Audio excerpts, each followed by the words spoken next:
Has llegado. Te estaba esperando. Verás, en este rincón extraño del mundo, yo, un viejo, quizás sabio, comparto historias curiosas, relatos de necios y filósofos, dragones y cucharones encantados. Pero antes de empezar, he de pedirte algo con humildad. Cada vez que haces clic en ese pequeño botón de like, es como si un granito de comida cayera en el cuenco de mi gato Leopoldo. Y créeme, él no perdona el hambre. Así que sé generoso, alimenta al gato. Y ahora sí, que empiece la locura. En el apogeo del reinado de Adriano, Roma resplandecía como un faro de civilización y misterios antiguos.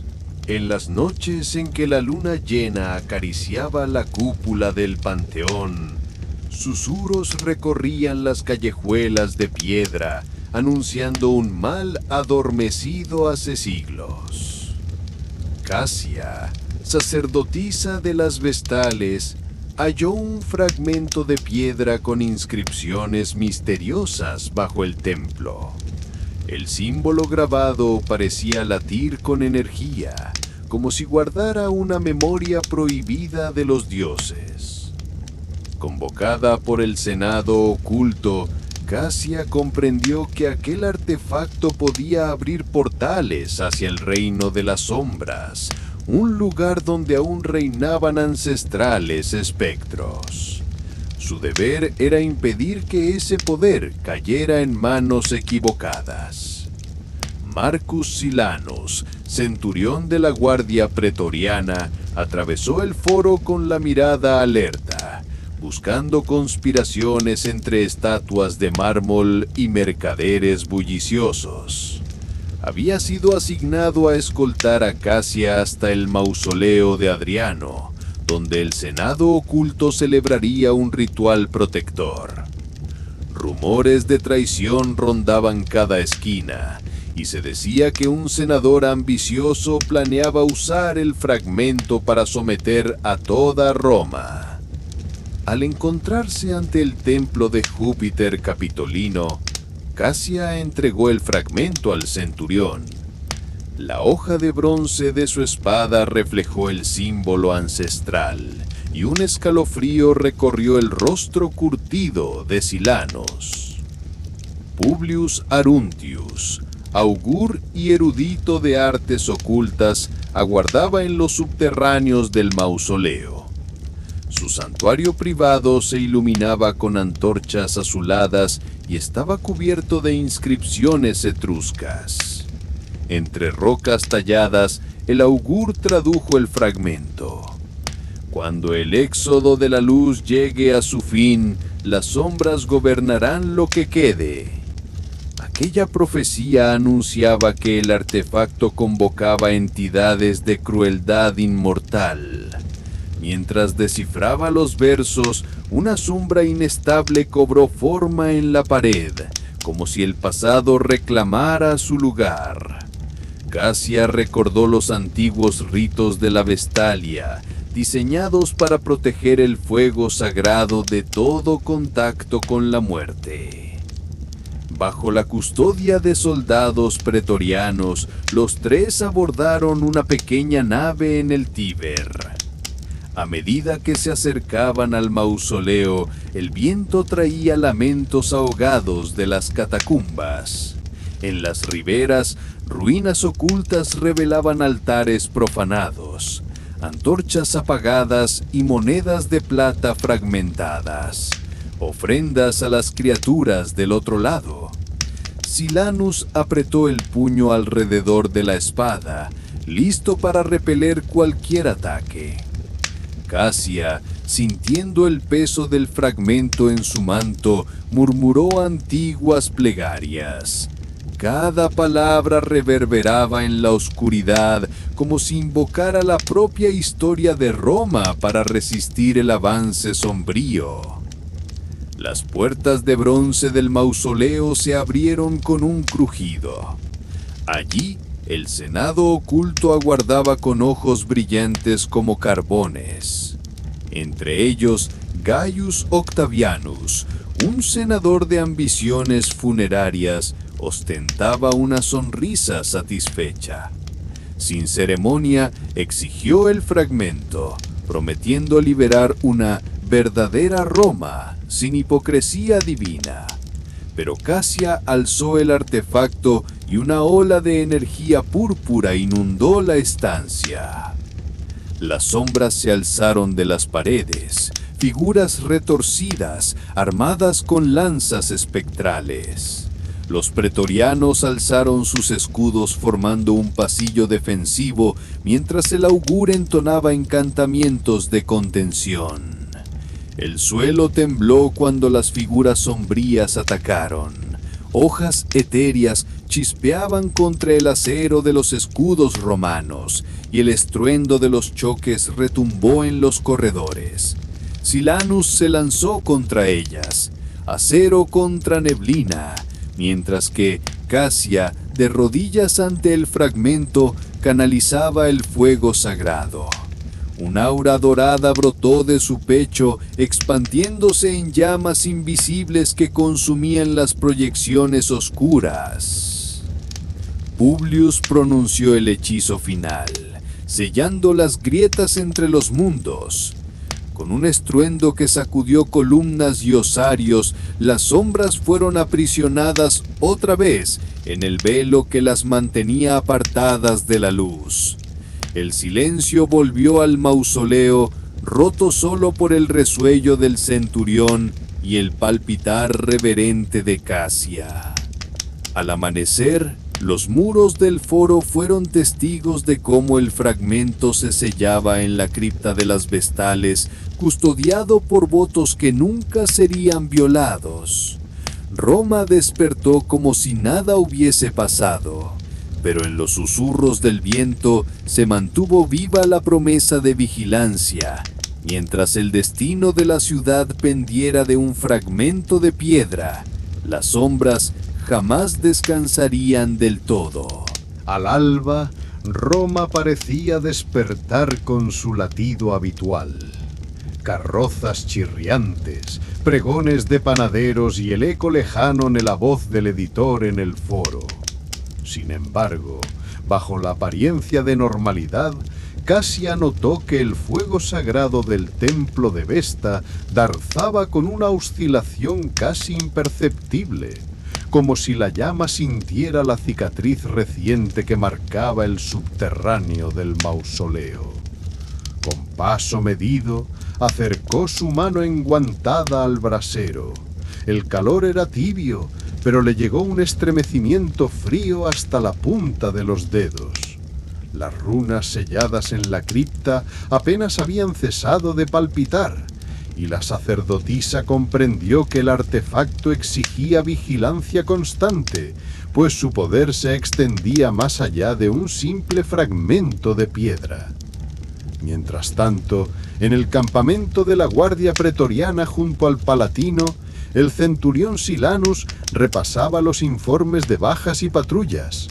Su tribuno le reprochaba la confusión tras el asalto, pero Marcus guardó silencio, recordando el choque de acero contra sombra en los muros del mausoleo.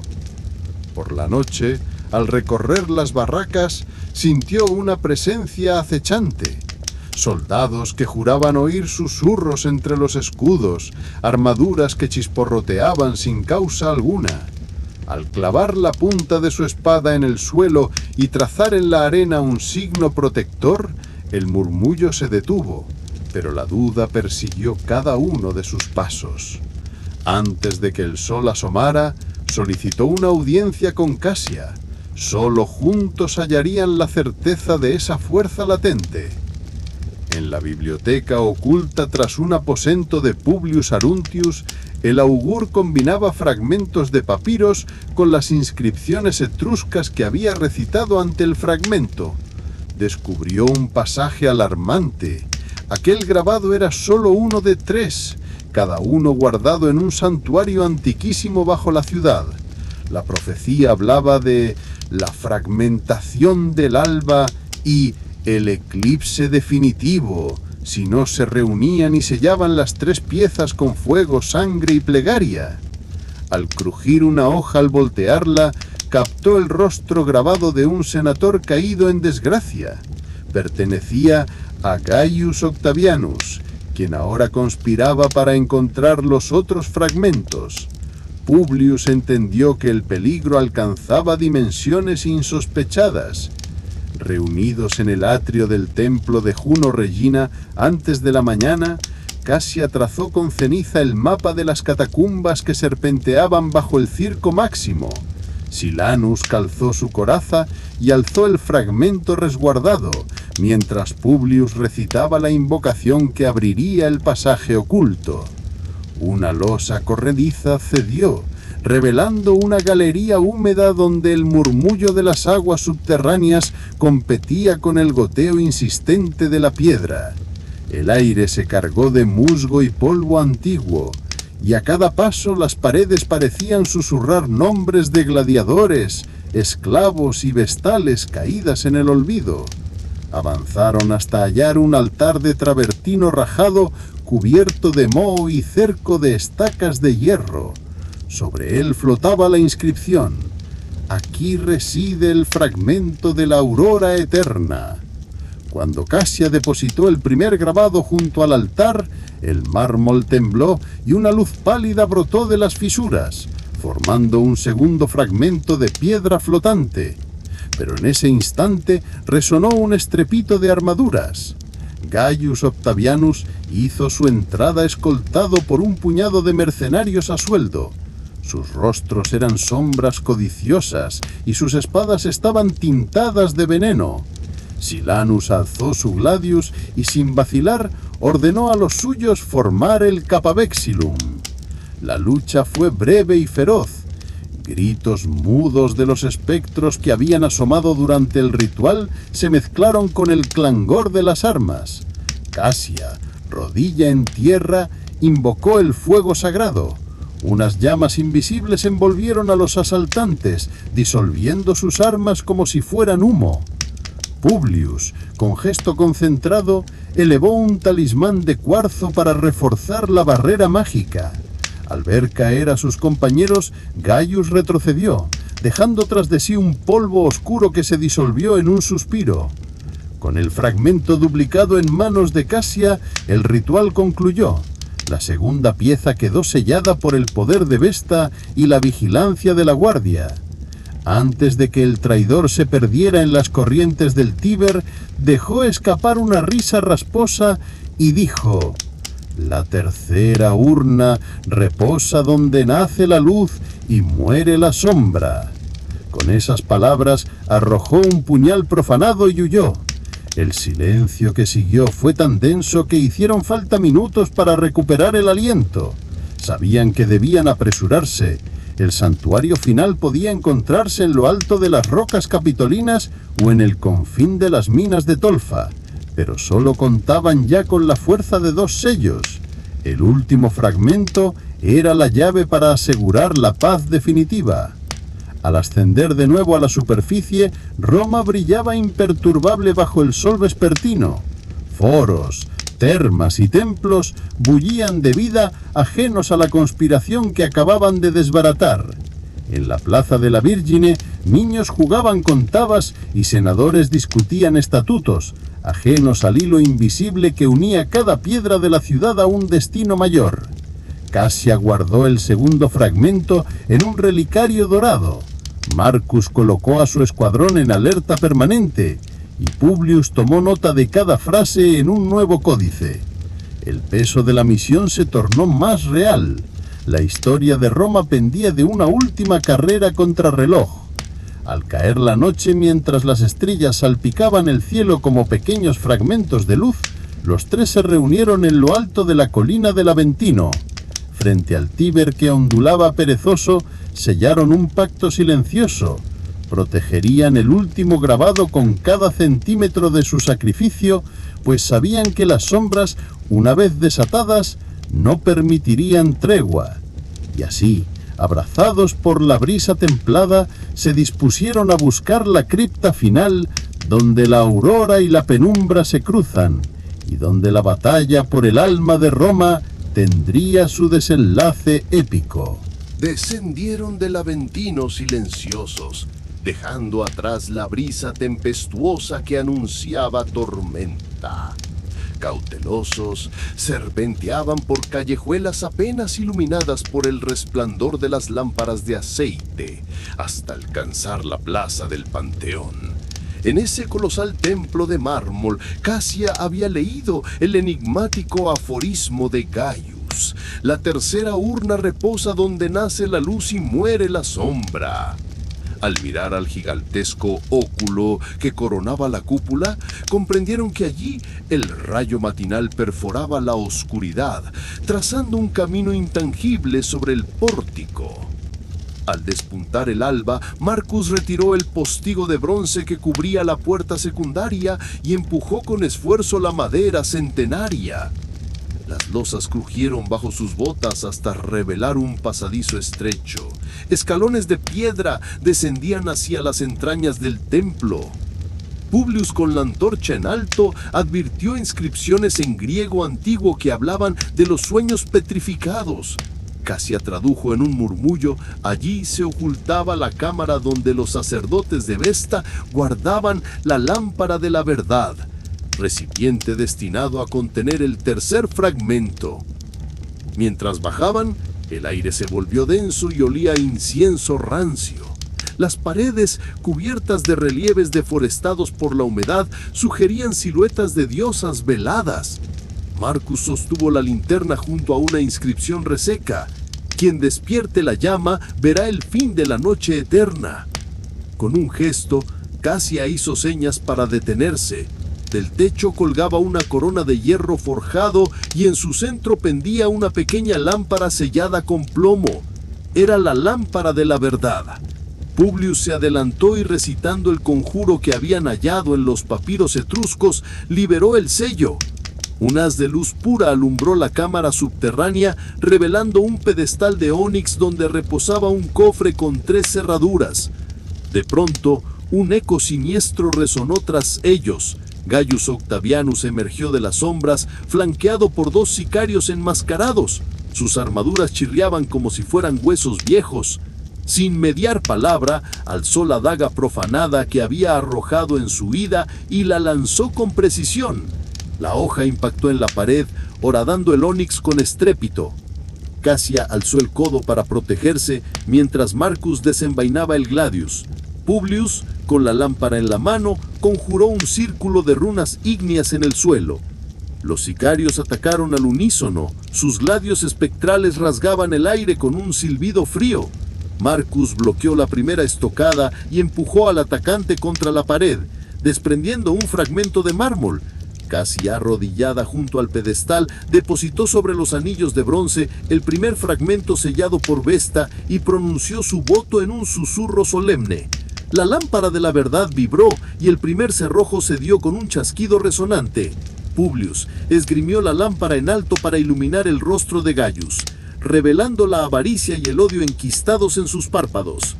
El traidor furioso arremetió directamente contra el centurión. Las espadas chocaron con un tintineo mortal.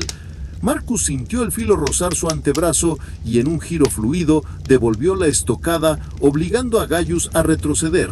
Mientras tanto, Cassia colocó el segundo fragmento sobre el segundo cerrojo, murmurando la bendición de las vestales. Un resplandor púrpura barrió la estancia. Los sicarios retrocedieron entre gemidos, sus armas astillándose como ramas secas. Solo quedó Gaius, tambaleándose junto al pedestal. Publius alzó la lámpara de la verdad por encima de su cabeza y la encajó en la tercera cerradura. Por el juramento de sangre y la llama inextinguible, sella este mal, recitó con firmeza. La lámpara exhaló un vaho de luz dorada que envolvió a Gaius, despojándolo de su armadura espectral y reduciéndolo a cenizas que el viento se llevó por el pasadizo. Con un estruendo final, los 3 cerrojos se fundieron y el cofre se abrió para revelar el tercer fragmento, un pequeño prisma de cristal ennegrecido. El suelo tembló y un rugido antiguo retumbó entre las columnas.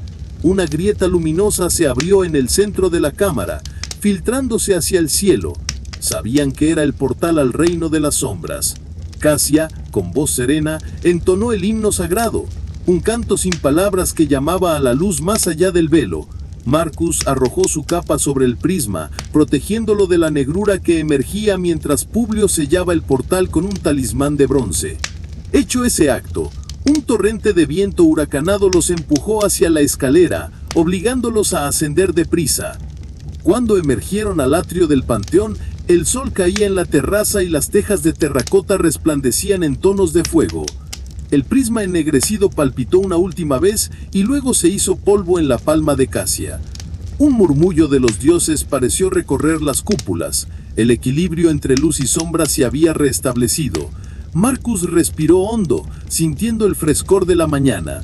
Publius guardó con solemnidad el fragmento fundido en su toga, consciente de que aquello era tanto un final como un comienzo. Días después, en la cripta de la Vestalia, Casia devolvió al fuego sagrado los 3 fragmentos fusionados en una ofrenda de ceniza pura. El rito concluyó sin más señales que el fulgor tenue del brasero, indicio de la protección eterna. Marcus recibió honores en el campamento pretoriano, aunque él solo guardaba silencio, con la mirada fija en el horizonte. Publius, en su biblioteca privada, abrió un nuevo rollo de papiro y registró, con letra menuda, cada verso, cada nombre, para que la memoria de esa guerra secreta persistiera en la crónica de Roma. Y mientras la ciudad bullía de vida, nadie sospechó que, bajo la piedra y la penumbra, un pacto invisible mantenía cerrados los umbrales del terror. Los 3 guardianes sabían que las sombras, alguna vez convocadas, siempre acechan al filo de la luz, pero también comprendieron que, mientras haya quienes recuerden y protejan, ningún mal podrá anidar por completo en el corazón de Roma. La ciudad parecía respirar con más calma, desde que el último fragmento había sido sellado.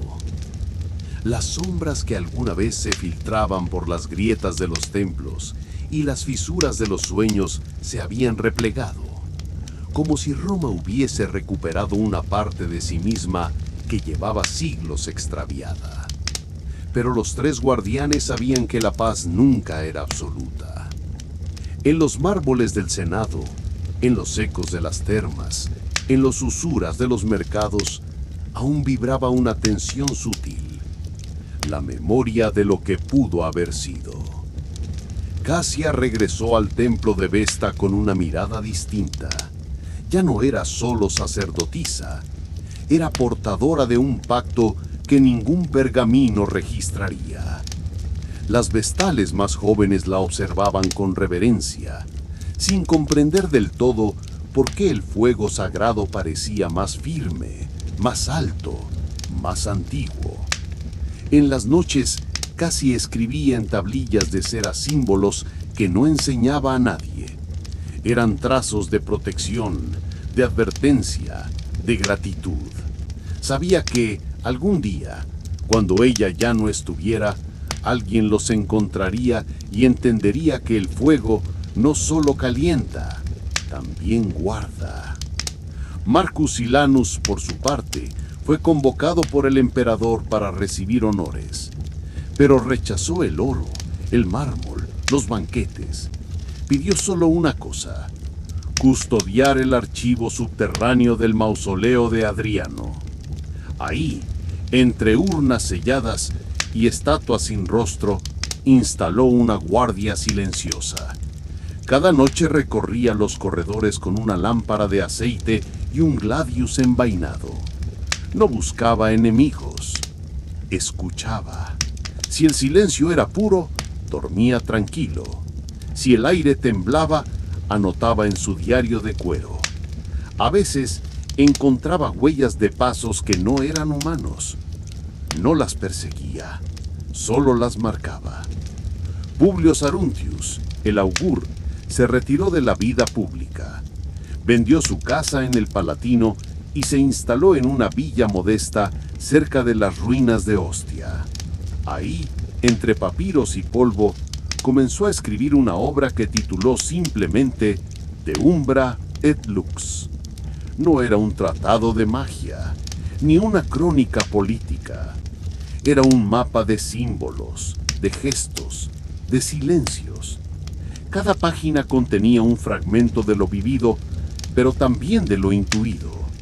Sabía que no todos entenderían su obra, pero también sabía que, si alguna vez Roma volvía a temblar, ese libro sería la llave. Pasaron los años, el emperador murió, el Senado cambió de rostros, las calles se llenaron de nuevos dialectos, de nuevas monedas, de nuevas promesas. Pero en ciertos rincones, la historia seguía latiendo. En el templo de Vesta, una vestal descubrió una tablilla enterrada bajo el brasero. En el mausoleo, un joven soldado encontró un diario con marcas de pasos invisibles. En Ostia, un lector anónimo descifró un símbolo que parecía un lazo entre dos mundos. Y entonces, una noche sin luna, el fuego del templo titiló. No se apagó, no ardió más fuerte, solo cambió de color, del rojo al azul. Casia, ya anciana, lo vio desde su lecho y sonrió. Marcus, desde su puesto en el mausoleo, sintió el aire vibrar y se levantó sin miedo. Publius, en su villa, cerró su libro y lo colocó en una urna de piedra. Roma no había sido salvada. Roma había sido recordada. Y mientras haya memoria, las sombras no gobiernan, solo esperan. Y los que saben, vigilan. El fuego azul seguía ardiendo, como si el tiempo se hubiera detenido en su presencia. Casia, desde su lecho, observaba el resplandor que se filtraba por las columnas del templo. No era un fuego común, era un mensaje, uno que solo los que habían tocado el corazón de Roma podían entender. En su respiración pausada, recordaba los días en que caminaba entre los pasillos del templo con pasos firmes, cuando aún no sabía que su destino estaba entrelazado con secretos más antiguos que los dioses. Marcus, en el mausoleo, sintió el cambio en el aire. No era viento, ni temblor. Era una vibración sutil, como si las piedras quisieran hablar. Bajó con su lámpara encendida, recorriendo los corredores que conocía de memoria. Pero esa noche, algo había cambiado. Una estatua que siempre había estado rota, ahora tenía rostro. No era humano, no era divino, era algo entre ambos. Marcus no se asustó, solo anotó en su diario: la piedra recuerda. Publius, en su villa, despertó sin saber por qué. El libro que había cerrado la noche anterior estaba abierto. Las páginas se movían solas, como si el viento tuviera intención. Se levantó, tomó una pluma y escribió sin pensar. Los símbolos fluían como agua. No sabía qué significaban, pero sabía que no eran suyos. Eran antiguos, eran necesarios. Cuando terminó, el fuego de su lámpara se apagó sin razón, y en la oscuridad escuchó una voz que no era voz, un pensamiento que no era suyo. El ciclo comienza. En Roma, los ciudadanos seguían con sus vidas. Las monedas cambiaban de manos, los niños corrían por las plazas, los poetas cantaban bajo los arcos. Pero en los mármoles, en los muros, en las sombras, algo despertaba. No era amenaza, no era salvación, era memoria. Y la memoria, cuando se activa, no pide permiso. Casia cerró los ojos por última vez con una sonrisa. Marcus dejó su diario en una urna sellada. Publius enterró su libro bajo un olivo. Ninguno dejó instrucciones. Sabían que Roma no necesitaba guías, solo necesitaba guardianes. Y cuando el fuego azul se apagó, no hubo llanto, solo silencio. Y en ese silencio, Roma respiró. Las campanas del foro resonaban con un tono más grave esa mañana. No era día de festividad ni de luto. Era como si Roma misma estuviera anunciando algo que aún no había sucedido. Los comerciantes se detenían a mitad de sus frases. Los soldados ajustaban sus escudos sin saber por qué. Y los ancianos en las escalinatas del templo de Jano miraban al cielo sin hablar. El aire tenía un peso distinto. No era amenaza, era expectativa. En una casa modesta, cerca del Trastevere, una joven llamada Livia despertó con un sueño que no podía explicar. Había visto un fuego azul, una piedra con símbolos y 3 figuras que la observaban sin rostro. No era la primera vez que soñaba con ellos, pero esa noche había sido diferente. Al despertar, encontró bajo su almohada una pequeña tablilla de cera con un símbolo que nunca había visto. Lo llevó al mercado, preguntó a los sabios, a los escribas, a los augures. Nadie supo decirle qué era. Solo un anciano que vendía higos le dijo: «Eso no se aprende, se recuerda». Livia comenzó a buscar. No sabía qué buscaba, pero sabía que debía hacerlo. Visitó templos olvidados, leyó inscripciones en muros derruidos, escuchó historias de los mendigos que hablaban con los gatos. Cada fragmento que encontraba parecía formar parte de un rompecabezas invisible, y en cada paso el símbolo de la tablilla aparecía en una piedra del Coliseo, en una esquina del Circo Máximo, en una moneda enterrada en el barro del Tíber. Una noche, mientras caminaba por el campo de Marte, sintió que el suelo vibraba bajo sus pies. No era un terremoto, era como si algo debajo despertara. Siguió el temblor hasta una estatua caída de Minerva. Allí, entre las raíces de un ciprés, encontró una urna de piedra. La abrió con manos temblorosas. Dentro había un libro, viejo pero intacto. En la primera página, escrito con tinta que aún brillaba, leyó: «De umbra et lux». Livia no sabía quién era Publicus Arruntius. No sabía que ese libro había sido enterrado décadas atrás, pero al tocarlo, sintió que algo en ella se abría. No era conocimiento, era memoria. Y en esa memoria vio a Casia, a Marcus, a Publicus. Vio el fuego azul, vio Roma como nunca antes, no como ciudad, como ser vivo. Desde ese día, Livia dejó de buscar, comenzó a enseñar. No en escuelas ni en templos, enseñaba en plazas, en mercados, en callejones. Hablaba de símbolos, de fuego, de piedra.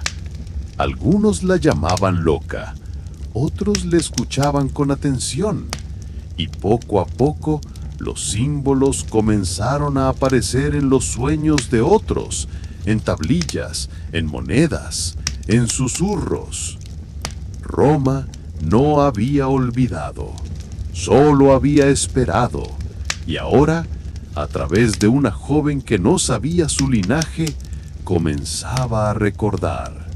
Porque la memoria no muere, solo duerme. Y cuando despierta, no pregunta, solo arde. La ciudad se transformó sin que nadie supiera cómo. Un símbolo aparecía en monedas recién acuñadas, en el borde de una túnica blanca, en el reborde de una ánfora olvidada. Los comerciantes lo tallaban sin saberlo. los artesanos lo pintaban como adorno, y pronto los viajeros que bajaban desde Hispania o Siria lo encontraban dibujado bajo la luna, junto a un ánade dormido. Livia comprendió que Roma había prendido la chispa de su propia memoria. Aquel signo no era un simple trazo, era un recordatorio de todo lo que la ciudad había sido y de todo lo que aún podía ser. A su llamado respondieron hombres y mujeres de sangre distinta, un esclavo liberado que evocaba versos de Ennio, una patricia que recordaba los rituales arcanos de sus ancestros etruscos, un joven legionario que hablaba con las murallas como si fueran viejos amigos. Juntos conformaron la cofradía de los custodios de la memoria. Se reunieron en el interior del panteón, al mediodía, cuando el rayo de sol perforaba el óculo y trazaba un círculo de luz sobre el mármol. Livia, con la tablilla de cera alzada, invocó la lealtad de Roma. Cada miembro juró proteger los símbolos, recitar las plegarias antiguas y acompañar a quienes despertaran de su amnesia. Mientras tanto, en las catacumbas del Aventino algo se removía. Las estatuas de mármol abierto lacrimaban un líquido oscuro que teñía las paredes de un negro húmedo. Los murmullos de los difuntos, antes apagados, resonaban con fuerza, demandando el regreso de aquello que una vez perdieron. Un retablo de ruido mostraba la inscripción: el olvido deviene fuerza cuando la memoria duerme. Las sombras cobraban conciencia, reptaban por los corredores y buscaban una rendija, un fragmento de cera, un vestigio de historia que devoraran, para encerrar a Roma en un perpetuo silencio. Livia soñó con Casia y Marcus. Casia le tendía una lámpara azul que nunca se consumía, mientras Marcus señalaba un pasaje secreto bajo la Porta Capena. «Allí aguardará el último fragmento», dijo Casia sin palabras, y su imagen se desvaneció en un hálito de bruma vestal. Al despertar, Livia ató en su cinturón la tablilla de cera y partió al alba con los custodios. Sus pasos resonaban entre los muros del Circo Máximo, ahora cubiertos de musgo y de símbolos apenas perceptibles, y supo que el corazón de Roma latía bajo sus pies. Descendieron a una galería olvidada, cuyas paredes se plegaban como el interior de un gran caparazón. Cada vez que un custodio posaba la mano, los glifos tallados refulgían en verde pálido. Avanzaron con la lámpara de aceite alzada, y el silencio solo se rompía por el eco de sus respiraciones. En el centro de aquella bóveda hallaron un altar de travertino partido por la mitad. Sobre él, encajado en la piedra, descansaba un prisma de ónix bruñido como la noche sin luna. Era el tercer fragmento, el que completaba la triada de la aurora, la cima del recuerdo. Antes de que pudieran apoderarse de él, el aire se cargó de un frío profundo. Las sombras emergieron del suelo y se alzaron en una formación gigantesca, una figura corpulenta, sin rasgos ni carne, que exudaba un murmulleo de tormentas. En su cabeza flotaba un eclipse diminuto y de su boca surgían voces partidas por la nada. Los custodios retrocedieron, el ónix se tembló y Livia sintió el peso de todas las voces que Roma había silenciado. Era el eclipse, el espíritu que devoraba la memoria para alimentar su poder. Marcus desenfundó su gladius heredado de la guardia pretoriana y con un grito contenido cargó contra la forma incorpórea. El acero cortó el aire y obligó a la sombra a retroceder un instante, lo suficiente para que Casia, en la forma de un susurro meditativo, guiara la mano de Livia. Ella trazó en la arena el himno de Vestalia, un círculo que combinaba fuego, agua y plegaria. El glifo se iluminó en blanco crepitante, envolviendo al eclipse y arrastrándolo hacia el prisma de ónice, cuya superficie atrajo la sombra como un imán inverso. Publius, de rodillas junto al altar, alzó un rollo de papiro y recitó el conjuro final en latín arcaico. Las palabras resonaron como campanadas subterráneas. El eclipse ofreció un último rugido y en un estallido de luz espectral fue succionado al interior del ónice bruñido. El altar se cerró, la bóveda exhaló un suspiro de alivio y los glifos volvieron a sumirse en un fuego dorado tranquilo. Cuando emergieron a la luz del mediodía, el prisma de ónix descansaba en la palma de Livia, ahora inerte y gris pálido. Lo alzó ante el panteón y hubo un susurro colectivo. Era Roma reconociéndose a sí misma. Las estatuas, las tumbas, las piedras, todo parecía vibrar con un eco lejano. A la plaza acudió gente que ni siquiera sabía por qué se había detenido, pero sintió el llamado. Ellos y las generaciones venideras recordarían de nuevo cada gesto, cada rito, cada verso que tejía el tapiz milenario de la ciudad eterna. La cofradía de los custodios de la memoria se disolvió en el gentío, pero su juramento permaneció en cada alma. Livia dejó el prisma de ónix en una cámara sellada bajo el templo de Vesta, donde una llama azul guardaría su latido para siempre. Marcus regresó a patrullar las murallas, esta vez sabiendo que la vigilancia no consistía solo en espadas y escudos, sino en los nombres que murmuraba el viento. Publius volvió a Ostia, convencido de que sus De Umbra y Lux era un legado vivo, no un texto muerto. Y así, Roma continuó, con sus problemas, sus risas, sus conspiraciones y sus victorias. Pero ahora cada vez que el sol trazaba su arco en el cielo, o una nueva luna asomaba tras el Capitolio, un recuerdo brotaba, el recuerdo de que la ciudad late porque guarda su propia historia, y que mientras haya quien la cuide, las sombras solo existirán como el reverso lumínico de una memoria eterna. Livia bajó de nuevo a la cámara subterránea donde la llama azul de Vesta danzaba sobre el prisma. Sus dedos rozaron la superficie grisácea, sintiendo el pulso casi imperceptible de la memoria encerrada. A cada giro, fragmentos de voces antiguas se acomodaban en su mente, como si el ónix respirara un catálogo de ecos olvidados.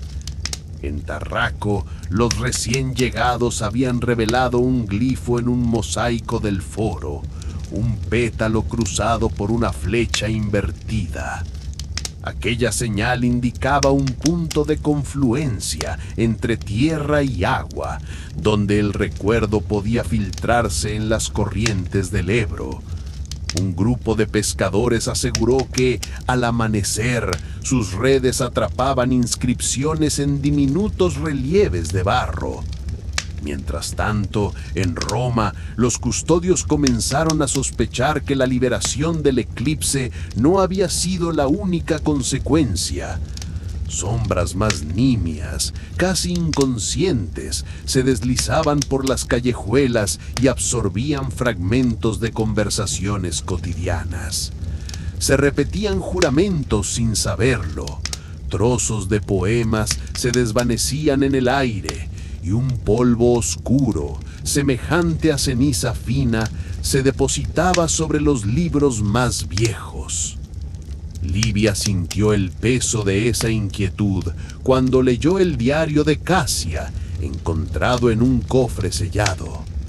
En sus páginas hablaba de un pulvis tenebrarum, un polvo de olvido que se alimentaba de silencios compartidos.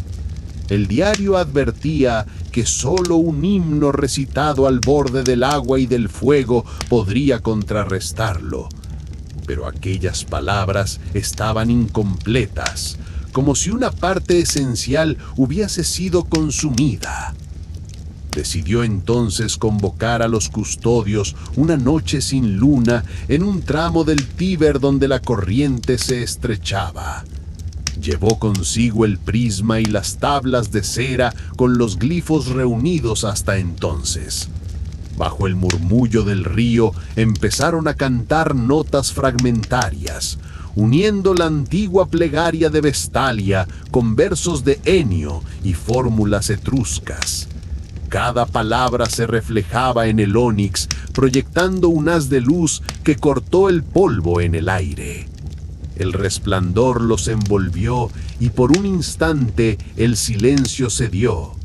Miles de susurros, voces de esclavos, senadores, ancianas vestales y niños jugando en los patios se elevaron al unísono.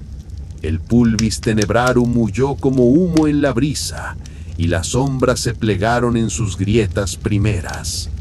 Cuando el canto terminó, el río parecía haber recuperado una claridad perdida, y el prisma, ahora cálido al tacto, ofrecía un tenue suspiro de alivio.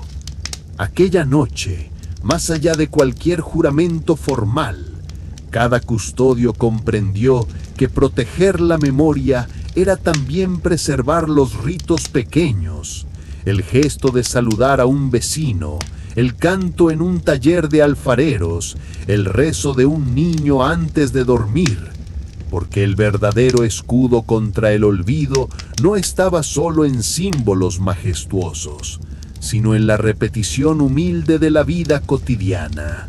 Livia salió del Tíber con las vestiduras todavía impregnadas de luz azul y un cosquilleo extraño recorriéndole la nuca.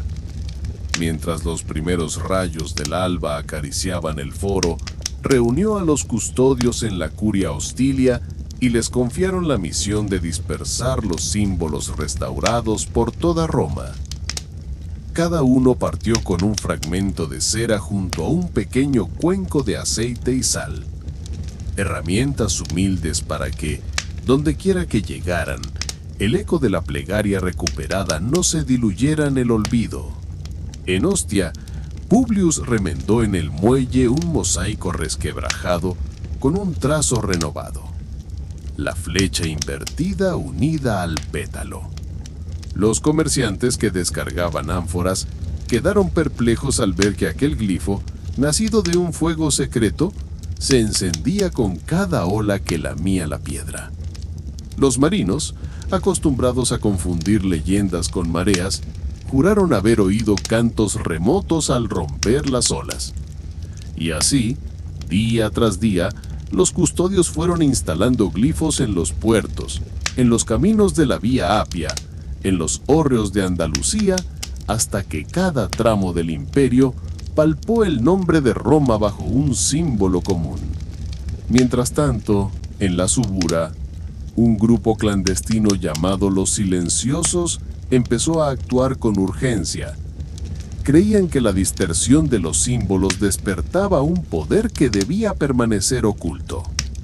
De noche, borraban con ceniza los glifos recién dibujados en los muros, dejaban tablillas rotas y semienterradas y susurraban en los oídos de los ciudadanos que se mantuvieran ajenos a esas tonterías de mujeres y poetas.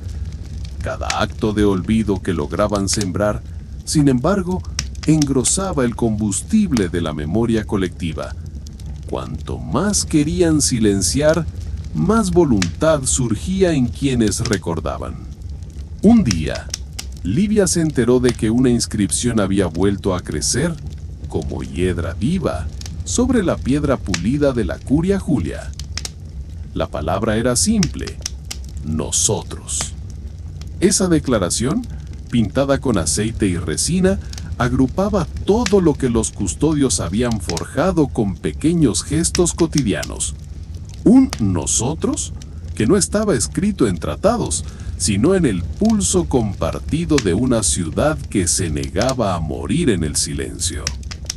Al leerlo, Livia comprendió que el verdadero escenario de la lucha no estaba en los templos ni en los sótanos, sino en las manos de los panaderos, las voces de las nodrizas, el rumor de los charcos bajo el arco de una avenida. Marcus envió a un destacamento de pretorianos para proteger un panel de bronce en la galería de Trajano, donde un glifo resplandecía en oro desvaído. Aquella defensa no era contra enemigos visibles, sino contra el descuido, impedir que el pasillo se cubriera de polvo, reavivar el símbolo cada mañana, y así el soldado que tocaba la primera guardia del día se detenía a frotar la placa, pronunciar una línea del himno perdido, y al hacerlo, renovaba el pacto que vinculaba a Roma al recuerdo de sí misma. Entretanto, Publius halló en una villa de campaña un papiro con un índice de cultos extintos y fórmulas casi imposibles de pronunciar. Decidió incluir esos nombres en la letanía que recitaban los fieles al encender los altares domésticos. Con un simple susurro, un pater familias evocaba en su atrio a tradiciones etruscas, sagrados oscuros y dioses olvidados, y con ello integraba en la memoria familiar lo que el imperio había querido enterrar. Cada casa se volvió templo menor de la continuidad histórica. Con los meses, los silenciosos endurecieron su estrategia, sobornaron alquimistas para que adulteraran el aceite de las lámparas, provocaron incendios en archivos locales. Pero cuanto más feroz era la sombra, más brillante se tornaba la chispa de la memoria. Fue entonces cuando Livia convocó a todos los custodios al Coliseo, justo antes de un combate de gladiadores. En plena arena, alzó el prisma de ónix y recitó el himno completo del Pulvis Tenebrarum, entrelazando versos de Enio, plegarias vestales y pasajes etruscos. Las gradas, en silencio absoluto, escucharon el canto que brotaba de un solo puño de gente soñando con volver a ser dueña de su historia. Cuando la voz se extinguió, el aire vibró con una energía tibia, y cientos de ciudadanos se acercaron, el rostro encendido, a posar sus dedos en el ónix bruñido. Aquello no fue un acto de magia ni de fuerza. Fue la confirmación de que Roma emergía de su propio eco, un cuerpo vivo que respiraba gracias al pulso acumulado de millones de gestos. Los silenciosos, atónitos, comprendieron que ya no había ceniza capaz de borrar lo que 1000 manos habían reclamado al unísono. Y así, la ciudad eterna siguió su curso, con mercados y senados, con bardos y panaderos, con el latido incesante de sus caminos. Pero en cada esquina, en cada templo doméstico, un símbolo recordaba el pacto primero: amar la memoria y cuidarla como el fuego más sagrado. Porque nadie olvidó que mientras Grecia forjó la razón y Egipto custodiaba los misterios, Roma albergaba la verdad de la memoria compartida. Y quizá esa fue la lección final de los custodios. No basta con derrotar a las sombras una vez, sino encender el recuerdo cada día, en lo grande y en lo pequeño, hasta que el olvido deje de ser posible. La mañana después de la gran invocación en el Coliseo, Roma despertó con un zumbido distinto. El murmullo de las tabernas era más pausado, casi reverente, como si el pueblo hiciera sitio a un latido antiguo que acababa de regresar. Los mercaderes pulían de nuevo los muros del foro con cera y resina. Los hortelanos entonaban sin querer un fragmento del himno en cuanto regaban sus cultivos. Y en cada taberna junto al Tíber, un cliente recordaba, sin saber cómo, el nombre de un antepasado que nunca antes había mencionado. En Britania, un pequeño grupo de viajeros había aprendido los símbolos de Libia y al llegar a la muralla de Adriano, tallaron en el milenario muro un pétalo alado. Al caer la lluvia, los glifos absorbieron el agua y lucieron como escamas verdes, avisando a las legiones de que la memoria de Roma latía más allá del continente conocido. En las defensas de Dacia, druidas y legiones romanas compartieron lecciones. Los primeros ofrecieron sus propios signos de piedra y corteza. Los segundos integraron en sus estandartes minúsculos prismas de ónix. Así nació un encuentro insólito, donde los bosques sagrados y las fortalezas militares se convirtieron en guardianes de una herencia común. En Ostia, los comerciantes de vino colocaron encima de cada ánfora un lazo de cera con el triquetra campestre. Decían que al embarcar, las ánimas de los marineros nadaban seguras, pues llevaban consigo el canto completo de Vestalia y el recuerdo de las orillas de Roma. Pero desde las colinas del Aventino empezó a filtrarse un rumor inquietante. Una sociedad secreta de patricios, autodenominada los olvidistas, creía que la memoria era una cadena de opresión. Sus miembros crepusculares se reunían de noche y esparcían polvo de olvido en las hojas de los archivos. Sobornaban escultores para borrar glifos e inventaban símbolos falsos que despertaban confusión entre los curiosos. Cuando la vela que iluminaba la cripta de la Vestalia amaneció rota y el fuego azul apareció cubierto de ceniza gris, Casia supo que los olvidistas habían pasado a la acción directa. No era ya una conspiración subterránea, era una profanación de lo más sagrado. Marcus incendió antorchas e hizo romper el suelo de la cripta bajo el templo. Allí hallaron la cámara inundada, con las tablillas flotando y el prisma de ónix cubierto de limo.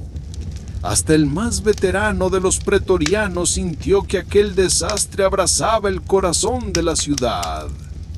Livia, al ver el ónix sumergido, lloró en silencio. Parecía que la propia memoria de Roma se había ahogado. Publius recordó entonces un pasaje oscuro de sus papeles. La única manera de devolver el fuego sagrado era traer un rescoldo vivo de la llamarada eterna, custodiada en una cámara volcánica bajo el Vesubio. Ni un solo historiador hablaba de aquel lugar, pero las leyendas etruscas afirmaban que era un santuario de llamas perpetuas, alimentadas por el corazón de la tierra. Sin perder un instante, los tres convocaron a nuevos custodios. Tiberio, un artesano de vidrio que llevaba en su mochila copias minúsculas de todos los glifos. Aurelia, una joven bibliotecaria que recitaba de memoria los ritos de cada culto extinguido. Y Valerio, un centurión retirado que aún poseía la máscara de su antiguo gran desfile. Juntos partieron al amanecer, siguiendo la ruta de la Vía Apia, atravesando pomerios y viñas hasta llegar a los pies del Vesubio. El ascenso se hizo por sendas minúsculas entre rocas negras y raíces retorcidas. El olor a azufre les llenó los pulmones y el viento traía pequeños trozos de lava endurecida que crujían bajo sus pies. Al acercarse al cráter, Aurelia entonó en voz baja fragmentos del himno de Vestalia, para no perturbar a las deidades del fuego. De pronto, un estallido trajo una ráfaga de ceniza, cubriendo sus capas con un polvo luminoso. En el abismo humeante hallaron un ojo de magma incandescente, un vórtice que brillaba como un faro antiguo. Tiberio moldeó con su aliento un recipiente de vidrio, y Aurelia vertió en él una gota de aceite perfumado con la esencia de pino. Al contacto con la lava, el aceite encendió una llama azul tan pura que iluminó sus rostros con un resplendor casi divino. Valerio selló el vidrio con un cordón de bronce, mientras Marcus rezaba en latín antiguo para sellar la alianza entre el fuego del monte y el fuego de Vesta. El retorno a Roma fue un velo de exultación. Quemaron el limo del prisma, lo secaron con la nueva llama y al llegar al templo colocaron el frasco de vidrio sobre el brasero vacío. Con un soplo marcial, Marcus dio vida al fuego y una columna azul salió disparada hacia el cielo, repelió el polvo de olvido y restituyó el pulso mágico de la ciudad. El templo estalló en murmullos de gratitud y las puertas del panteón se abrieron de par en par como un abrazo de mármol. Los olvidistas, al verse desbaratados, ofrecieron rendición silenciosa. Algunos murmuraron arrepentimientos, otros aceptaron convertirse en vigilantes de su propio error. Livia convocó un último acto en presencia del Senado reunido. Nadie habló. Cada senador depositó un puñado de acisas sobre la piedra del altar y juró en silencio que jamás permitiría volver a apagar el fuego de la memoria. Roma volvió a su ritmo habitual, pero el estrépito de aquel rescoldo resonó de forma indeleble. En cada hogar, cada taller y cada templo doméstico, un pequeño frasco de vidrio guardaba una chispa azul. Al encenderlo, los ciudadanos recordaban el pacto. Ni el soplo del olvido, ni la furia del fuego subirían jamás contra el latido colectivo. Y en las noches de luna nueva, cuando las sombras susurran tentaciones de silencio, basta ver un solo resplandor azul en la lejanía para saber que siempre habrá quien custodie el fulgor de lo recordado. Porque Roma no es sola piedra y mármol, es el eco de millones de bocas que aún pronuncian su historia. Es un testamento hecho voz, carne y llama, infinito como el tiempo que yace bajo sus cimientos. Cada año, cuando el sol cruzaba el cenit de julio, Roma se embriagaba de un fulgor distinto. Las plazas se llenaban de mesitas improvisadas donde los ciudadanos compartían relatos antiguos junto a pequeñas lámparas de vidrio con su chispa azul. Una madre narraba a su hijo la vez en que Livia salvó el templo. Un panadero recitaba versos de Enio mientras amasaba el pan del día, y un anciano soldado hacía girar en la mano un fragmento de ónix bruñido, recordando su juramento mutuo con Casia y Marcus. El viento de la tarde llevaba un murmullo coral, memoria viva que nadie se atrevía a silenciar. En las colinas de la Galia, la luz azul vaciló durante la noche de un gran vendaval. Branna, una sanadora de sangre celta, halló el frasco roto junto a su hoguera y sintió el frío del olvido rozando a sus pacientes. Reunió ramas de avellano y musgo dorado, tejió un círculo de hojas de roble y entonó en su lengua un cántico que combinaba ritos galos con los ecos de Vestalia.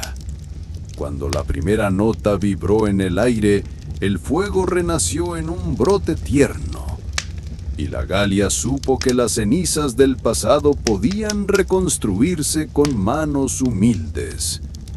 En la biblioteca de Alejandría, un joven escriba llamado Herón apilaba rollos en un depósito húmedo. Al oír hablar del rayo azul en Roma, fundió el vidrio con arena del desierto y creó lámparas que resguardaran el aliento de los pergaminos. Pero una noche, un fuego doméstico se desató en el ala oriental y consumió códices y nerviaturas de cedro. Herón, con la última lámpara en la mano, entró en las llamas cantando el verso del Pulvis Tenebrarum, El vidrio resonó como campana, el incendio se rindió y las llamas azules se elevaron, protegiendo cada archivo antes de extinguirse en un susurro de gratitud. Cuando la peste asoló una ciudad de Asia Menor, las voces de los enfermos empezaron a fragmentarse. Olvidaban nombres de hijos y fórmulas de curación. Las medicinas quedaban intactas, pero los gestos de aplicarlas se desvanecían. Un grupo de pacientes, guiados por un médico fiel al legado de Publius, colocó lámparas azules a lo largo de las calles y al anochecer recitaron himnos con llama en la mano. Bajo ese abrazo de luz, los recuerdos atrofiados resurgieron, la peste aflojaba su empuje y Roma comprobaba que ni el terror epidémico podía silenciar el pulso comunitario. Un descendiente de Libia llamado Cneo sintió un llamado ineludible al leer un pergamino de su abuela. Las palabras hablaban de un templo perdido en Pisidia, donde los monjes custodios guardaban un cántico secreto capaz de soldar cada fragmento de memoria. Partió por la vía Egnatia, atravesando montañas y desfiladeros, acompañado de un trío de peregrinos, un escudero pálido, una poetisa siria y un médico cartaginés. Sobre los riscos se escucharon aullidos de viento que entonaban las notas mudas de una melodía antigua. En lo alto del monte Selim hallaron una galería excavada en la roca. Sus muros estaban cubiertos de glifos celestes y terrestres, y en el centro reposaba un cofre de bronce con la inscripción «Verso de la memoria». Al abrirlo, descubrieron una tablilla de oro del tamaño de la palma, grabada con estrofas tan claras que el aire pareció leerlas en voz alta. Al pronunciar el primer verso, un haz de luz se disparó hacia el firmamento y la galería se inundó de resonancias. Eran todas las voces olvidadas agradeciendo su liberación. Cneo regresó a Roma con aquel verso dorado.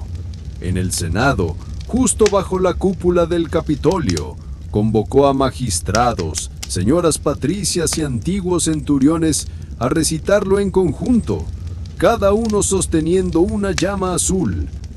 Al unísono, el pulso de la tablilla retumbó en las columnas como latido de bestia primigenia. Los olvidistas, reducidos a murmullos, perdieron el poder de profanar templos y nuevas cofradías surgieron para resguardar cada palabra del verso. Con el paso de las generaciones, el himno y los símbolos se ramificaron por cada vía y cada puerto del Mediterráneo. En Antioquía celebraban noches de relatos junto al fuego, en Cartago trazaban glifos en ánforas de vino, y en Hispania los bardos compusieron cantigas para acompañar las vendimias bajo la luz azul.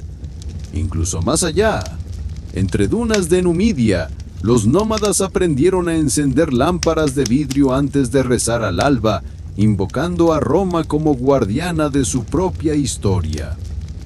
Siglos después, cuando el imperio se convirtió en recuerdo y la ciudad misma se vestía de mármol caído y columnas huecas, el rastro de las llamas azules aún aparecía en los frescos de casas derruidas.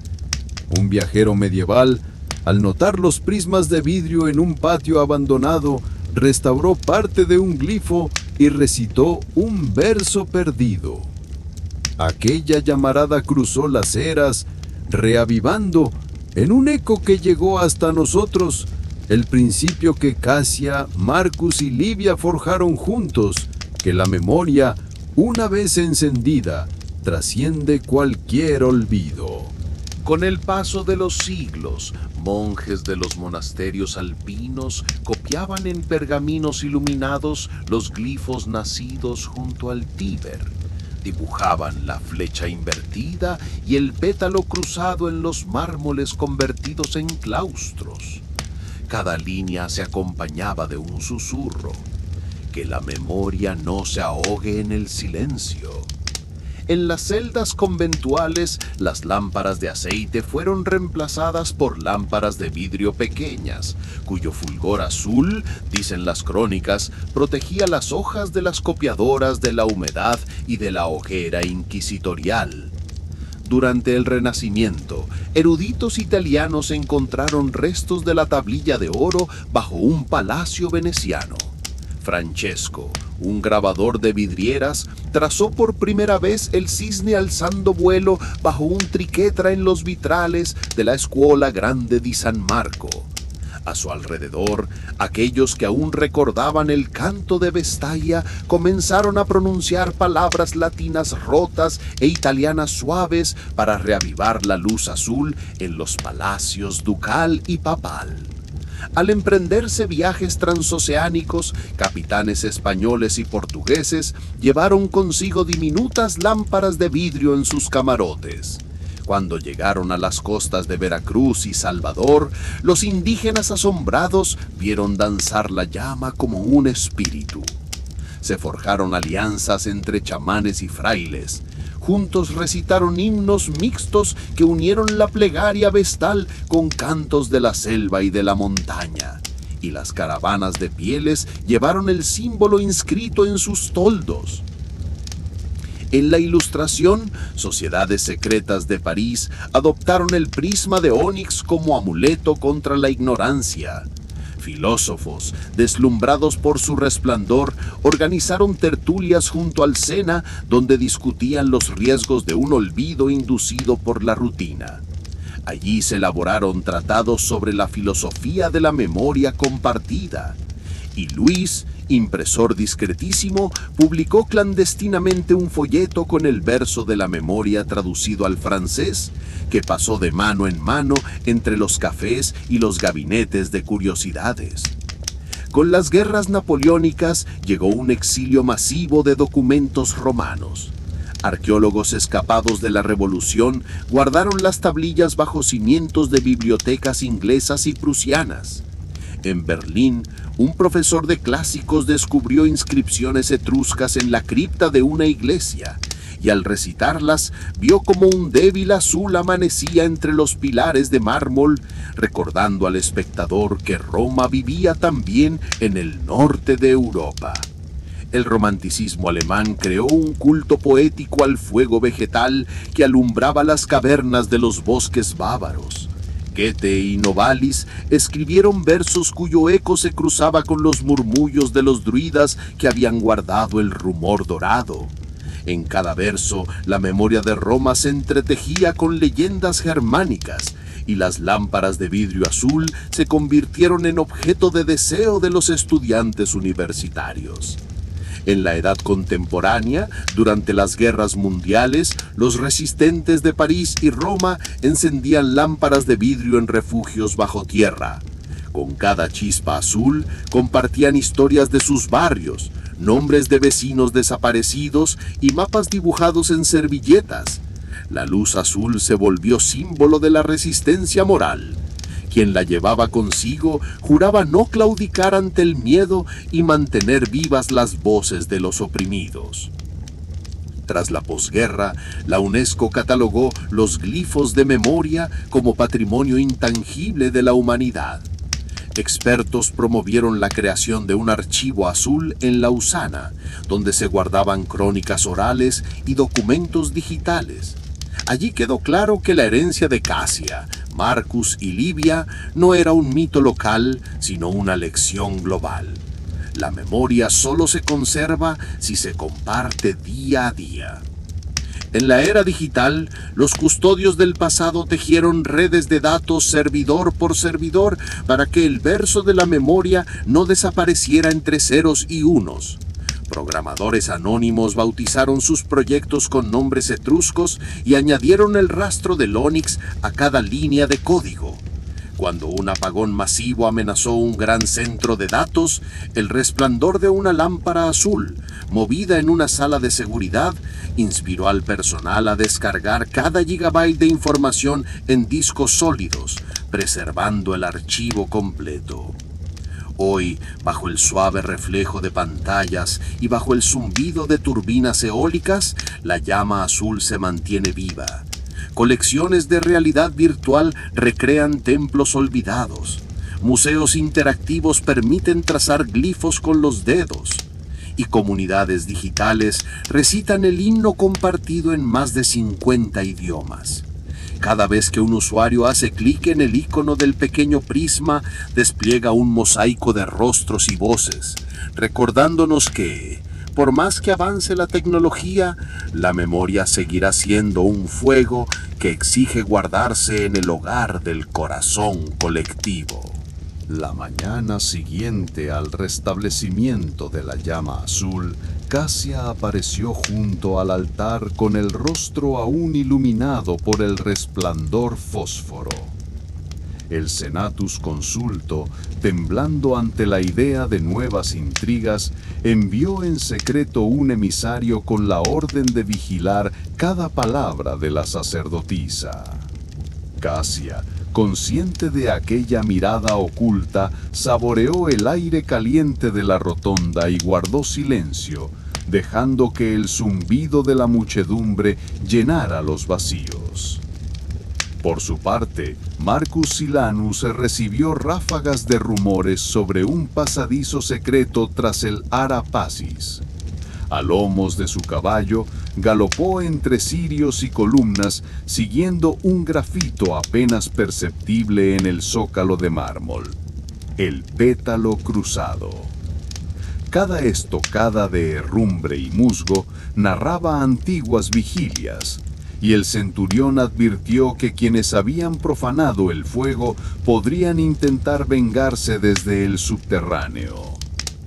Publio Saruntios, recluido en el aula etrusca, trazaba mapas de galerías olvidadas bajo las vías sacra.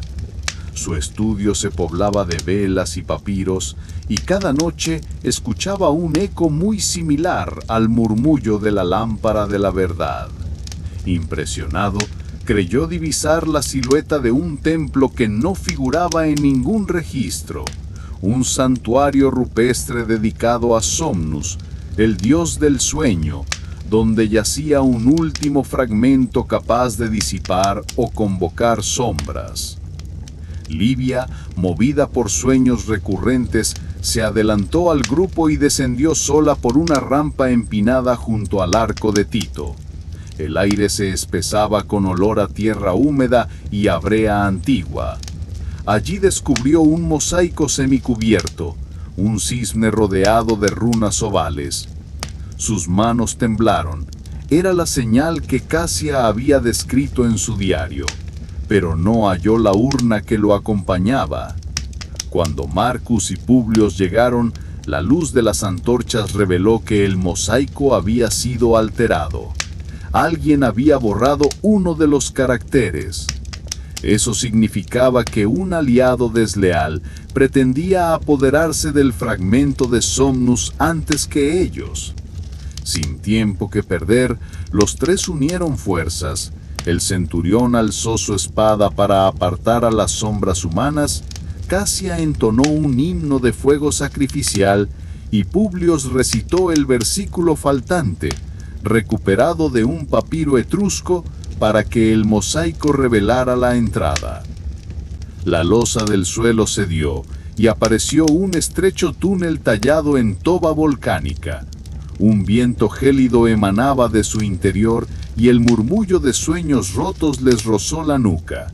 Con el pulso acelerado, avanzaron hacia una cámara circular cuyos muros se curvaban como un cráneo.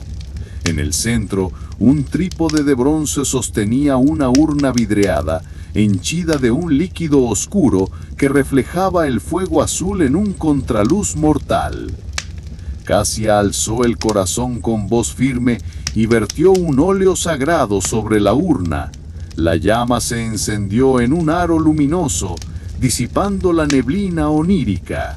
El líquido se transformó en ceniza etérea que giró en torno al globo y selló la caja con runas vivas. El último fragmento aguardaba dentro, apartado por el poder de Somnus y Vesta juntos. Emergieron al amanecer, jadeantes, sosteniendo la urna sellada. Roma estaba intacta bajo aquel cielo carmesí, pero cada piedra había vibrado con el eco de su hazaña. Sabían que el poder de la memoria era tan frágil como una llama en la brisa, y que solo el pulso valiente de hombres y mujeres dispuestos a descender a la oscuridad garantizaba que el olvido nunca pudiera vencer en la Roma antigua. Al amanecer, las tres siluetas aparecieron en la vía sacra, cada paso resonando contra el mármol antiguo como si despertaran ecos dormidos. La urna sellada centelleaba entre las manos de Casia, su peso cargado de promesa y amenaza. Marcus se mantuvo alerta, los ojos recorriendo cada pórtico y cada columna en busca de emboscadas. Publio, aún sin recuperar el aliento, garabateaba en el pergamino fragmentos del verso que había restaurado el sello, el hilo invisible que ahora unía el destino de Roma al poder contenido en aquel relicario. Cuando alcanzaron el pórtico del templo de Vesta, hallaron la puerta entreabierta y a las vestales en círculo murmurando oraciones en un tono grave. El sagrado recinto enmudeció al ver la urna. Virgilia Licilia, la líder del colegio, levantó la mirada y cargó sus ojos de juicio tácito. ¿Osarían emplear el fragmento de Somnus para preservar la memoria, o correrían el riesgo de desencadenar un sopor perpetuo sobre la ciudad eterna? Mientras el sol matutino calentaba el pavimento, un bramido lacerante retumbó en las ruinas del foro como si la propia piedra clamara por protección. Marcus se giró en un solo movimiento, espada desenvainada. Conspiradores orgullosos de épocas pasadas habían descubierto su triunfo. En las esquinas emergían señales de agitación y contienda. Casia apretó el broche de su túnica y Publio guardó el papiro con determinación. Sabían que para garantizar la lealtad del fragmento a los designios de Vesta, debían primero derrotar a aquellos que planeaban arrebatárselo. Frente a ellos se abría un laberinto de decisiones: irrumpir en la curia para interceptar a los traidores, huir por las galerías subterráneas rumbo al Aventino, o consagrar el fragmento allí mismo bajo la mirada severa de las vestales. Cada opción se presentaba tan peligrosa como necesaria. Decidieron consagrar el fragmento allí mismo, entre las vestales. Y Casia alzó la urna ante el brasero apagado. Virgilia Licinia depositó sobre el reliquiario un puñado de ceniza sacra, mientras las jóvenes vestales trazaban en el aire con cenizas 3 glifos que unían el sello de Somnos al fuego de Vesta. La penumbra de la cámara cobró un resplandor azul tenue cuando el óleo sagrado cayó sobre el metal bruñido, y un murmullo coral se alzó en latín antiguo: Lumen memoriae, vigile et somnia destruas. Cada palabra se impregnó en las runas y recobró fuerza, encendiendo la llama en un fulgor espectral que inundó el templo con un aroma de pino y piedra húmeda. Al sentir el pulso del fuego renacer, Marcus situó a sus centuriones en la entrada del pórtico, templando el acero bajo los cascos de los caballos espectrales que imaginaban en el umbral. Publio, junto a un nicho en la pared, entonaba versos etruscos para reforzar el círculo protector, y las vestales, con el rostro confiado, arrojaban pétalos de rosa y granos de sal a las brasas. Entonces un grito rasgó el silente conjuro. Tras las columnas, un grupo de conspiradores armados con dagas envenenadas se abalanzó contra el altar, decidido a arrebatar el fragmento antes de que su poder quedara sellado para siempre. Marcus blandió el gladius con maestría, formando un semicírculo de acero viviente alrededor de Casia, mientras los pretorianos bloqueaban las lanzas enemigas. El choque de metales retumbó contra el mármol y el eco hizo vibrar las urnas y relieves del templo. Casia, inmóvil ante la llama, alzó el fragmento de Somnos en alto y llamó a los ancestros. Su voz se volvió canto prolongado, una melodía sinuosa que atrapó a los atacantes en un hálito helado. Las dagas cayeron de las manos temblorosas cuando el círculo se tornó luminoso, y incluso la resistencia más tenaz cedió al influjo de la memoria convocada. Cuando los últimos ecos del canto se apagaron, el temple en el aire disipó las sombras con un soplo cálido. Los conspiradores, rendidos, cayeron de rodillas ante el brasero encendido, y Virgilia Dicinia ordenó que sus armas fueran depositadas al pie del altar. En medio del silencio reverente, Casia deslizó el fragmento, ya inerte, dentro de una nueva urna de bronce, sellada con el himno completo y con la bendición de las vestales. El fuego azul lamió la superficie curva del recipiente, marcando para siempre el pacto entre la llama de Somnos y la virtud de Vesta. Salieron del templo al alba, con la vida sacra cubierta por primeras luces de oriente. El Senado observaba en columnas y púlpitos. Habían presenciado no solo un triunfo militar, sino el restablecimiento de un rito imprescindible.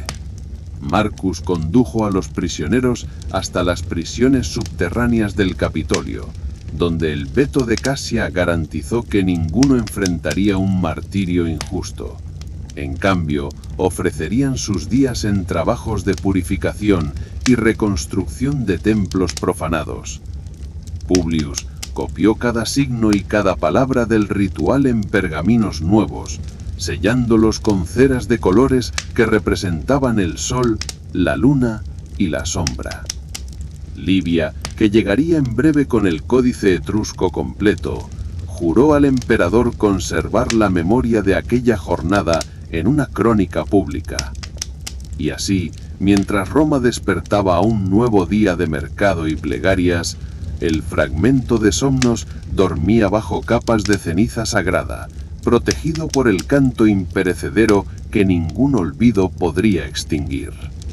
Decidieron consagrar el fragmento allí mismo, entre las vestales, y Casia alzó la urna ante el brasero apagado. Virgilia Licilia depositó sobre el reliquiario un puñado de ceniza sacra, mientras las jóvenes vestales trazaban en el aire con cenizas 3 glifos que unían el sello de Somnus al fuego de Vesta. La penumbra de la cámara cobró un resplandor azul tenue cuando el óleo sagrado cayó sobre el metal bruñido, y un murmullo coral se alzó en latín antiguo: Lumen memoriae, vigile et somniae destruas. Cada palabra se impregnó en las runas y recobró fuerza, encendiendo la llama en un fulgor espectral que inundó el templo con un aroma de pino y piedra húmeda. Al sentir el pulso del fuego renacer, Marcus situó a sus centuriones en la entrada del pórtico, templando el acero bajo los cascos de los caballos espectrales que imaginaban en el umbral. Publius, junto a un nicho en la pared, entonaba versos etruscos para reforzar el círculo protector, y las vestales, con el rostro confiado, arrojaban pétalos de rosa y granos de sal a las brasas. Entonces un grito rasgó el silente conjuro. Tras las columnas, un grupo de conspiradores armados con dagas envenenadas se abalanzó contra el altar, decidido a arrebatar el fragmento antes de que su poder quedara sellado para siempre. Marcus blandió el gladius con maestría, formando un semicírculo de acero viviente alrededor de Casia, mientras los pretorianos bloqueaban las lanzas enemigas. El choque de metales retumbó contra el mármol y el eco hizo vibrar las urnas y relieves del templo. Casia, Inmóvil ante la llama, alzó el fragmento de Somnus en alto y llamó a los ancestros. Su voz se volvió canto prolongado, una melodía sinuosa que atrapó a los atacantes en un hálito helado. Las dagas cayeron de las manos temblorosas cuando el círculo se tornó luminoso, y aún la resistencia más tenaz cedió al influjo de la memoria convocada. Cuando los últimos ecos del canto se apagaron, el temple en el aire disipó las sombras con un soplo cálido. Los conspiradores, rendidos, cayeron de rodillas ante el brasero encendido, y Virgilia Licilia ordenó que sus armas fueran depositadas al pie del altar. En medio del silencio reverente, Casia deslizó el fragmento, ya inerte, dentro de una nueva urna de bronce, sellara con el himno completo y con la bendición de las vestales. El fuego azul lamió la superficie curva del recipiente, marcando para siempre el pacto entre la llama de Somnus y la virtud de Vesta. Salieron del templo al alba, con la vía sacra cubierta por primeras luces de oriente. El Senado observaba en columnas y púlpitos. Habían presenciado no solo un triunfo militar, sino el restablecimiento de un rito imprescindible. Marcus condujo a los prisioneros hasta las prisiones subterráneas del Capitolio, donde el veto de Casia garantizó que ninguno enfrentaría un martirio injusto. En cambio, ofrecerían sus días en trabajos de purificación y reconstrucción de templos profanados. Publius copió cada signo y cada palabra del ritual en pergaminos nuevos, sellándolos con ceras de colores que representaban el sol, la luna y la sombra. Livia, que llegaría en breve con el códice etrusco completo, juró al emperador conservar la memoria de aquella jornada en una crónica pública. Y así, mientras Roma despertaba un nuevo día de mercado y plegarias, el fragmento de Somnus dormía bajo capas de ceniza sacra, protegido por el canto imperecedero que ningún olvido podría extinguir. Bajo aquel presagio, comprendieron que la paz conseguida era tan frágil como una hoja seca. La libertad, pensó ella, era el reflejo de la memoria colectiva, y si ésta se quebraba, Roma dejaría de ser. Esa misma noche, en los subterráneos del Capitolio, los prisioneros del complot compartieron crujientes trozos de pan con legumbres hervidas. Entre ellos, un joven de mirada febril confesó haber sido convocado por sueños recurrentes donde un rostro femenino hablaba con voz de bronce. Le prometía la inmortalidad si entregaba el fragmento a la hermandad sin nombre. Ahora, vencido por el arrepentimiento, susurró a Casia y a Publius que aquella hermandad se reunía en los bosques de Bellos cada 100 lunas, donde practicaban rituales de rescate de memorias prohibidas. Concluida la confesión, las esposas de hierro se ablandaron como si el calor interior de la verdad las fundiera. Al recibir esa noticia, Casia y Publius intercambiaron una mirada que no necesitaba palabras. Decidieron enviar a un destacamento ligero, formado por exploradores contagiados de discreción etrusca y valentía romana, para infiltrar los claros de Bellos antes del plenilunio. Marcus, al enterarse del plan, solo asintió. No hay mayor acto de libertad que el de enfrentar el recuerdo de lo reprimido. Y así, bajo el cielo tornasolado de la madrugada, 6 jinetes cabalgaron hacia el norte, con el viento erizando sus capas y el peso de una tensión histórica grabado en cada reliño. De regreso en la ciudad, Casia permaneció junto al altar de Vesta, con la urna de Somnus erguida ante ella. Sacó su daga, no para herir, sino para trazar una nueva runa en la ceniza fresca, un símbolo de unión entre los pueblos y los tiempos. Al delinear aquel glifo, sintió un murmullo que parecía surgir de las profundidades de la tierra, un suspiro que decía: la libertad es eterna cuando preservas lo que fuiste. Entonces prometió en voz baja que sea cual fuere el desenlace en Bellos, Roma mantendría viva la llama de la memoria, pues sin ella ni el hombre ni la ciudad conocerían jamás el verdadero significado de su libertad. Cuando el alba apenas deshilachaba sus rayos sobre las colinas del Lacio, los 6 jinetes abandonaron la sombra del Tíber y se internaron en el bosque de Bellos. La hojarasca crujía bajo cascos y pasos sigilosos, mientras el viento arrastraba un murmullo de hojas secas. A cada hora, el musgo en los troncos y los glifos tallados junto al sendero avisaban de la proximidad de un poder antiguo. Nadie habló durante aquel trecho, como si la propia tierra exigiera respeto. Al acercarse al claro central, percibieron un silencio tan absoluto que sus respiraciones resonaban como tambores. El aire olía a ceniza vieja y humo de pino. En el corazón del círculo observaban altas estacas erigidas en forma de pentagrama, un signo invertido que rechazaba la luz del sol. Uno de los exploradores alzó un dedo, señalando cómo las runas antiguas, idénticas a las que protegían la urna de Vesta, se habían pervertido.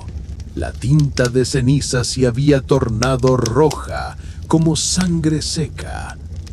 Agazapados tras un seto de laurel, distinguieron los fulgores de antorchas y el sonido de cánticos etruscos.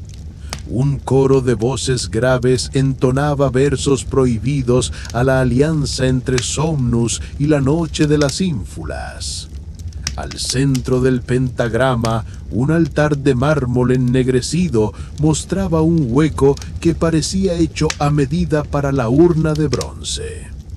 Los conspiradores, vestidos con túnicas carmesí y brazaletes de hierro, se inclinaban ante una figura encapuchada cuyo rostro permanecía en sombras. Publicus, con la daga oculta en la bota, señaló el dispositivo. Ese es el foco. Si permiten que allí reordenen el fragmento, romperán el vínculo con Roma y desatarán pesadillas colectivas. Marcus asintió, tensando las riendas. Atacaremos en 2 flancos. Cassius y Lepidus distraerán la guardia. Tú y yo tomaremos el centro. Silencio y velocidad. Con un salto contenido, los jinetes emergieron. Las lanzas de Marcus y Publicus se alzaron en un arco limpio. El choque fue como el rugido de una bestia. Las antorchas titilaron, los cánticos se quebraron y las estacas temblaron. Cassius y Lepidus cercaron a 3 acólitos mientras las sombras danzaban heridas por la luz vacilante. El golpe de la espada de Marcus arrancó un grito de furia al líder encapuchado, que alzó las manos para convocar un vendaval de ceniza. De la nube rojiza surgieron alucinaciones. En el claro vieron reflejos de ciudadanos de Roma delirando, llamando al sueño con labios ensangrentados. El joven explorador Quintus, presa del terror, se cubrió los oídos y cayó de rodillas. Publicus, con voz atronadora, recitó el himno de Vesta en latín arcaico, y la ilusión titiló como fuego que se extingue. Marcus, aprovechando la sacudida, desvió la hoja de un acólito y se lanzó contra el altar. Cuando la ceniza se disipó, vieron la urna vacía. Alguien la había deslizado al pedestal. El encapuchado se erguía frente a ellos, con la pieza de Somnus sostenida en alto. Bajo el capuchón se reveló el rostro del joven arrepentido que habían perdonado, ojos difuminados por la fiebre de la promesa de inmortalidad. «Ahora comprenderéis el precio del olvido», clamó antes de alzar la urna. Un resplandor azul cubrió sus manos. Con un grito, Cassius se interpuso, clavando la daga en la base del pedestal e hiriendo la urna. El metal cedió con un crujido profundo, resquebrajando la ceniza interior. Un estallido de memorias, imagen tras imagen de Roma, desde sus orígenes hasta el presente, invadió el claro. El penitente soltó la urna, desvaneciéndose entre sombras, y el fragmento cayó al suelo. Con manos temblorosas, Publicus recogió el trozo resquebrajado y lo envolvió en paños consagrados. Quintus, que había recobrado el ánimo, se incorporó dolorido. «Voy a expiar mi culpa. Volveré a Roma». Marcus le ofreció la mano. «Sobrevivirás a esto, y tu nombre será un canto de advertencia». Mientras el bosque recobraba su silencio primigenio, los jinetes emergieron del claro sosteniendo el fragmento bajo la luz mortecina del ocaso. El eco lejano del cántico herético se desvanecía en los meandros del viento. Así concluyó la última prueba antes del retorno a Roma. Quedaron preparados para el acto final, donde la memoria rota y la libertad colisionarían en un destino que aún latía con fuerza bajo la ceniza. Cuando la caravana dobló la última colina y apareció el perfil blanco de Roma, el sol declinaba sobre el Circo Máximo tiñendo de escarlata el horizonte. Los jinetes, extenuados pero orgullosos, portaban el fragmento de Somnus envuelto en paños consagrados. A su paso, los peregrinos abrían paso con murmullos de admiración y temor. Nadie había visto ese trozo de misterio desde hacía siglos. Al llegar a la puerta Capena, Casia descendió del caballo con paso firme. Con la urna rota en sus manos, cruzó el perímetro sagrado y se dirigió al atrio de Vesta, donde el brasero azul aún ardía con brasas dormidas. Los vestales formaron un semicírculo. La hiera Virgilia Licilia al frente, con el rostro impasible pero los ojos brillando como carbones. Marcus Gaius Flaccus alzó la voz para el ritual de purificación. Con un gesto amplio, vertió aceite de ciprés sobre las astillas del fragmento. Un coro de flautas y címbalos surgió desde la galería, un sonido que recordaba a la lluvia en la campiña. La ceniza tibiamente rojiza, mezcla de la corrupta y la sagrada, comenzó a arder sin fuego, expandiéndose en volutas plateadas que lamían los muros del templo. Publius Cornelius Aelianus recitó el himno etrusco de la alianza sellada por Somnus y las ínfulas, trazando con su dedo un nuevo glifo sobre la piedra, un círculo incompleto, signo de un pacto en perpetua renovación. Cada palabra resonó en latín antiguo hasta transformarse en un canto líquido que llenó el espacio de presagios y promesas. De pronto, un temblor ligero recorrió los cimientos, el residuo de la disrupción en Vellos. Los presentes contuvieron la respiración, Casia alzó la mirada y como respuesta, la llama azul volvió a intensificarse, proyectando sombras danzantes. Era como si la propia memoria de Roma se agitara para reclamar su lugar y expulsar cualquier sombra de olvido. Entonces, con solemnidad, Casia acercó la urna a la llama y depositó en ella las astillas. Al contacto, el metal bruñido se reblandeció apenas, fusionándose de nuevo en un sello continuo. Un estallido de luz llenó el santuario y cada asistente sintió un latido colectivo, el eco de miles de voces pasadas y venideras. El fragmento había regresado a su forma original, renovado, invulnerable. Con el rito consumado, Marcus proclamó ante el Senado reunido: «Hoy no solo hemos salvado un objeto, sino la memoria misma de nuestra ciudad. La libertad más pura emana de lo que recordamos juntos». Los senadores alzaron sus togas en señal de aprobación y un retumbar de tambores militar anunció el fin de la ceremonia. Cuando al fin la multitud se dispersó, Casia se quedó sola en el atrio, la urna ante sus pies. Extendió la mano y, sin tocarla, sintió como el calor de las brasas ascendía hasta su pecho. Fue entonces cuando comprendió que aquella reliquia era más que ceniza y metal. Era el vínculo vivo entre cada hombre y la historia que forjó su destino. Esa noche, mientras Roma dormía bajo un manto de estrellas, Casia escribió sus memorias en un pergamino de piel delgada. Describió no solo los hechos, sino el peso de mantener viva la llama de la memoria y los sacrificios que exigía. Firmó al pie con la divisa de Vesta: Memoria Lux, Libertas Eus. En fin, hemos llegado al final de otro gran relato. Si te gustó el cuento, comenta qué parte te atrapó más, qué momento te sorprendió o cuál fue tu escena favorita. Y por supuesto, no olvides suscribirte al canal y dejar tu like para seguir explorando más historias increíbles. Cada relato nos lleva a un nuevo mundo y queremos que descubras todos con nosotros. Nos vemos en la próxima aventura.